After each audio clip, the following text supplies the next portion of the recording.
Welcome to the Kevin Show. Today we'll be interviewing the cast of Finding Forrester. My name is Dariel. And my name is Kevin, Dr. Solar. So Claire, how do you feel about your relationship with Jamal? Well, we're very good friends. I mean, we met at the same school because we go to the same school. And he just does really well in class. He always participates. He has superb writing skills, and he really stands out as a student. All right, great answer. Next, why do you think Jamal's life is hard in the South Bronx? Well, being in the neighborhood that I live in, everyone talks bad about the South Bronx, and even the teachers at our school, for example, Mr. Crawford, has a problem with Jamal, because he's from the South Bronx, he doesn't really believe in him. So growing up in my neighborhood, I always had resources, I always had, good schools around me, and a good neighborhood.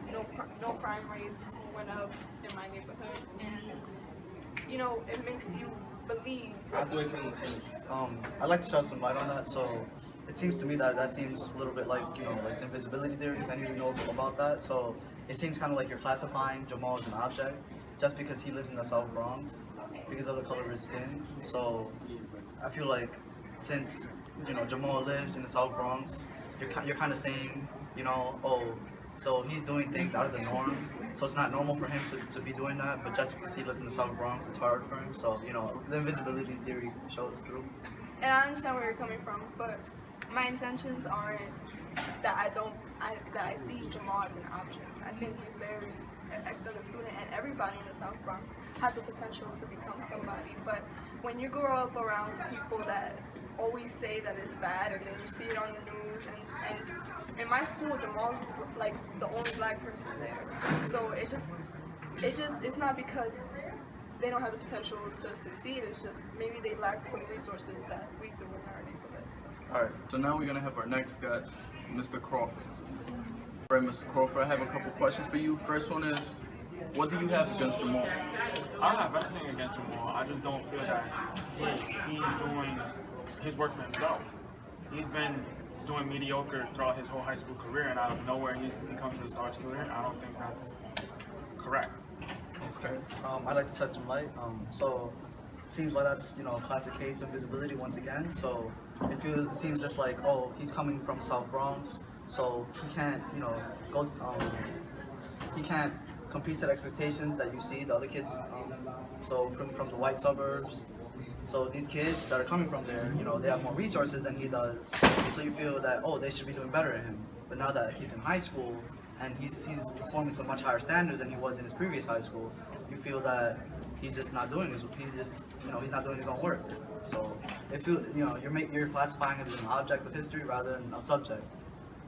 Well, I just don't see how somebody that has had a subpar education for all of his life can compete with these upper class students. It just doesn't seem right. All right, I have another question. So, do you think the surroundings have an effect on a person's behavior? Well, yeah, of course. I mean, he's been in the South Bronx all his life. I'm sure he has these other nefarious things that he does on his own time. Whatever these students do on their time in my school, my previous students, they're nothing but good students. So when people that grew up in his neighborhood tend to have bad habits. So that's another case of visibility where you're classifying Jamal as an object just because he's coming from the South Bronx. So you're saying that he has these negative habits just because he's coming from this poor neighborhood. So just because he's coming from this poor neighborhood, he does reckless things, and that just doesn't make any sense because kids from white suburbs do just the same amount of things, and you feel that they're better than him. Well, my students don't. Well, thank you for your time, Mr. Crawford.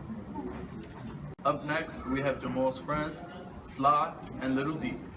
Welcome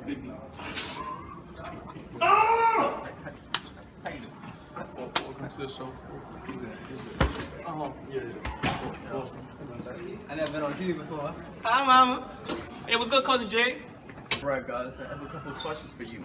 Let's start with you, Mr. Fly. How do you feel Jamal's change of school affected him? Before Jamal changed school, he was always playing ball, getting the girls, getting the thing, you know what I'm saying? And Then he was telling me spoon. Started talking about Moby Dick. Ain't no water now. It's Bronx. What are you talking about? We don't go well hunting. We black. See this? Black. That's that I'm white like man. inside. Yes, I Inside. see that. You feel me? Yeah. So what about you, Lil D? Yeah, Big B. What you call it? Yeah, everything was all peaches and cream, feel me? But you know, we was playing ball every day, you know, getting this money together, feel me? Then he went to that white school, and he don't want to play ball with us no more, feel me? Like, as if we not elite, you know? Like, nah, cuz, like, I used to get him to work. Why you gonna call me fly, boy? I used to get up in the air like I'm Johnny. That J-Sign, feel me? You know? Feel me? I can tell. Now, Fly, I have another question for you, sir. Nah, hold on, cuz. I wasn't done. Alright? Okay. So, feel me? No problem. He think that he go to this white school now, that he play ball with the white people, like we can't keep up. Like we could play 5-on-5, feel me? Got my son Fly right here. I got a couple of other homies I've been back in the court, feel me? What's up? We play, we get smoke. I don't want to hear no Shakespeare when that tragedy come through, feel me? Yeah. Mixtape coming soon, SoundCloud. Make Gris 123. Yeah, thank you. All right, thank you. Now, Fly, do you feel that Jamal was influenced by the neighborhood you guys grew up in? What's the influence in my neighborhood? You feel me? We got the shooters out there and everything. You feel me? We got stuff get told. You feel me? But you see, you know, we play ball. You know, everybody respect people that play ball. You feel Everybody. me? Yeah, you playing ball. Them like, oh, little homie, do what you do. You feel me? And that's what we all try to do. It's a brotherhood. You feel me? When you Facts. step on that court, yeah. Like I'm saying, like he said, everything's peaches and cream. Peaches and cream. You feel me? Cream, man. Like Like Cisco. mama baby. You feel me? Nah, hair, but I ain't got the gray hair. You feel me? Black, all natural. Yeah. All natural, good. What I about like you, this sweater, Lil though. D? It's cashmere. Thank you, thank you. You will never That's be able looking to nice. afford it, but thank Yo, you. What time we get over this show?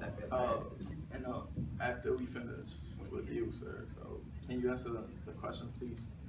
Thank you. Oh yeah. So yeah, like you were saying, you know, it's all peaches and cream, you know. I mean, home fries and eggs.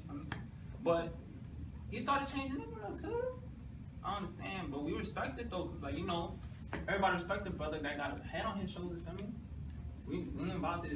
We ain't trying to be about this gangster life all our life, my nigga. Like you know, that's how we chose our life. But he different, feel me? He different, cuz. He different. He can get up out of here. You know, that's my little homie, feel me? But you know, SoundCloud, make Gris 123. Feel me? Yeah. So I have a question for both of you guys. So why do you think that Jamal suppressed his intelligence for so long, and then when he came to the white school, he started showing it all of a sudden? Cuz, I got this, cuz. I got this, cuz. See, Jamal ain't suppressed nothing first. Feel me? He ain't suppressed nothing, you know, this. We us black people, we don't think like that from the South Bronx, feel me? I don't know where that came from. I don't know, somebody did some voodoo witchcraft for him in that white school, whatever. Feel me? But he ain't had that talent before, right? Right, cuz? It wasn't like that, cuz. I ain't see it. I don't know, yo. I know I wasn't cheating off him in class. That's good. It was that Chinese kid in the back, feel me? See, he always had the answers, right? He wasn't sway. He wasn't sway, bro. He had the answers. You know, his dad made the best fries. Fact, bro. Man, That gunpowder chicken. But back on top, you know, I ain't see it. You know, my lazy eye must have missed something. You feel me? Eating that problem sometimes, bro. Yeah. Like, We still play ball though. yeah, facts. Switch. Yeah. You feel Yo, me? JC. Still play ball, bro. Yeah. Southside. So do you guys respect smart kids? You about smart. You know, I know a lot of people that are smart. It's a different, you know, different. What's that word? Like book smart. What you mean define? What's that number about? Yeah. What that mean? What's that word, bro? What that mean define? Oh, definition. Yeah. There's different definitions of smart, cuz. So what about do you guys respect book smarts? Yeah, well, book smart's gonna take you somewhere. But you know, you also gotta have that street smart. Nice. Putting you off the concrete jungle. You know? I mean, you gotta know when the safety off, when the safety on. I mean, Yeah. I guess you slip, bro. It's like ice skates, good. But definitely respect street smart. That's Smart, fact. Not book smart. You feel me? I'm not book smart. But, you know, if I see a little homie out there getting his grind on textbooks, you know, I'll give it props. You know, I can't do that, you know. These teachers be boring and they be talking. Facts. I don't want balance. You watch Charlie Brown, right? You ever see when the parents came on, like, wah. That's all I hear when Yeah, cuz, that don't crazy.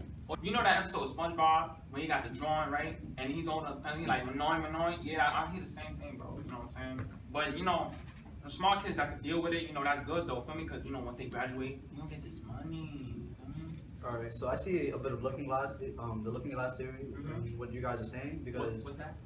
so it's when someone thinks that they think something about them. So basically, Jamal thought Jamal thought that you guys thought that being smart wasn't cool. So that's why he didn't show his intelligence around you guys. Bro, you know what it sound like? It sound like Inception, bro. I can see that. You seen that movie, Leonardo DiCaprio? They ain't giving the Oscar, bro. Again. I don't know, bro. But yeah. So basically, he wanted to try to fit in with you guys because he felt he didn't know what you guys thought. The thing is with the looking glass theory is that it doesn't necessarily have to be what you guys actually think about him. So he didn't know that you guys respected smarts. That's why he didn't show it. So Oh, you should get on my feature on SoundCloud, bro. All right, I'm thank you. sorry, I don't That rap. was some bars. Excuse me. Back to the show. Thank you for being here and coming today. But so we got bounce now? Yeah. Can we take the free food in the back though, like home? Yeah, they got Sure, some go good ahead. donuts. Yeah, You you trying to go wait ahead. donuts, bro? Bro, this doing lit, bro. Yeah, we out, bro. Wait, we don't gotta pay, right? No PBT's calling now? No. Alright, good. Okay. Oh, sure, yeah. Remember, make grits 1, 2, 3, bro. All right, welcome back. Our next guest is Jamal. How you doing? So I have a couple questions for you. To begin with, how do you feel about transitioning from public school to private school?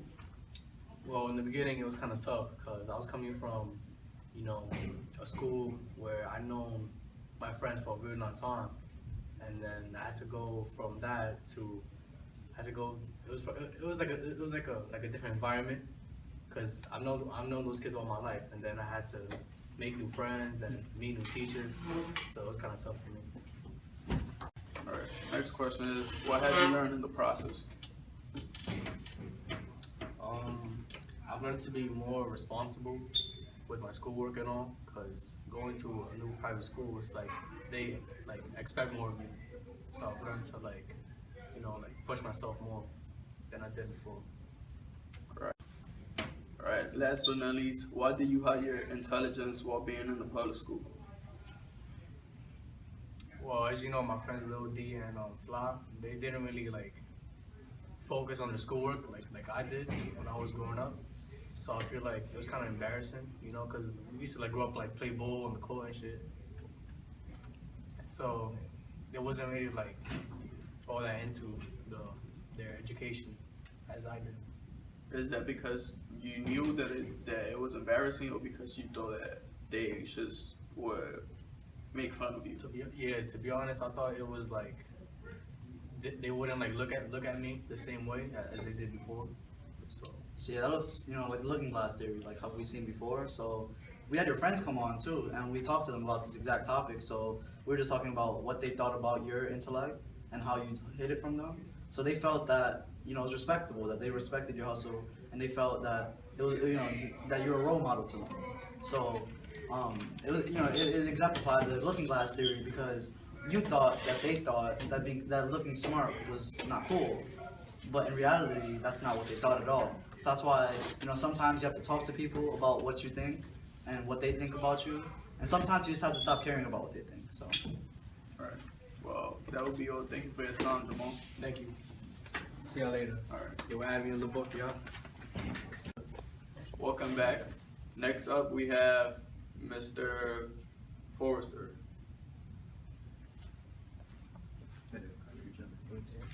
Hello. Well, sir, I have a couple questions to begin with. What made you want to work with Jamal? That's a very good question. Well, Jamal, he has talent. It's not something you find every day. And I just had to work with him. He reminded me so much of myself when I was younger. Just that drive and how he was able to manipulate words and just write them down. He still had some ways to go. I was just trying to teach him. I understood that he was going to a new school and he was going to face challenges. All right. And also, how do you feel about his writing ability? Like I said, it's pretty much work hard. I mean, like I said, it's not every day that you come across a kid like this that can just basically write until his hands fall off.